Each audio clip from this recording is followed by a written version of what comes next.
Chapter 18. After these things, Paul departed from Athens and went to Corinth.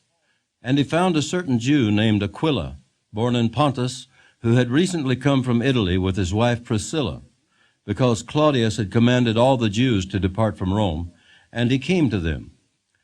So because he was of the same trade, he stayed with them and worked, for by occupation they were tent makers.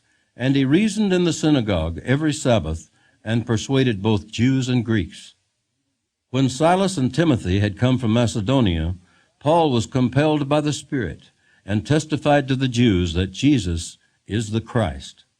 But when they opposed him and blasphemed, he shook his garments and said to them, "Your blood be upon your own heads. I am clean.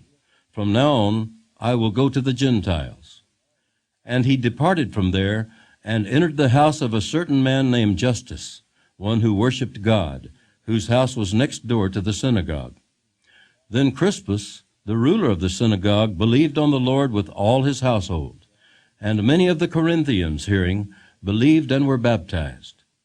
Now the Lord spoke to Paul in the night by a vision, "Do not be afraid, but speak, and do not keep silent, for I am with you. And no one will attack you to hurt you, for I have many people in this city." And he continued there 1 year and 6 months, teaching the word of God among them. When Gallio was proconsul of Achaia, the Jews with one accord rose up against Paul and brought him to the judgment seat, saying, "This fellow persuades men to worship God contrary to the law." And when Paul was about to open his mouth, Gallio said to the Jews, "If it were a matter of wrongdoing or wicked crimes, O Jews, there would be reason why I should bear with you. But if it is a question of words and names and your own law, look to it yourselves, for I do not want to be a judge of such matters." And he drove them from the judgment seat. Then all the Greeks took Sosthenes, the ruler of the synagogue, and beat him before the judgment seat. But Gallio took no notice of these things. So Paul still remained a good while. Then he took leave of the brethren and sailed for Syria, and Priscilla and Aquila were with him. He had his hair cut off at Cenchrea, for he had taken a vow. And he came to Ephesus and left them there. But he himself entered the synagogue and reasoned with the Jews.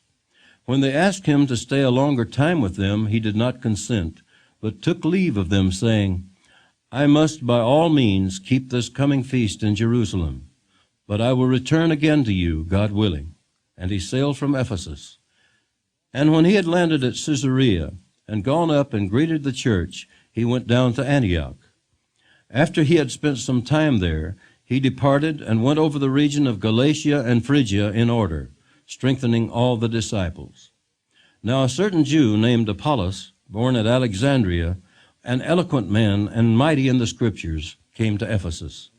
This man had been instructed in the way of the Lord, and being fervent in spirit, he spoke and taught accurately the things of the Lord, though he knew only the baptism of John. So he began to speak boldly in the synagogue. When Aquila and Priscilla heard him, they took him aside and explained to him the way of God more accurately.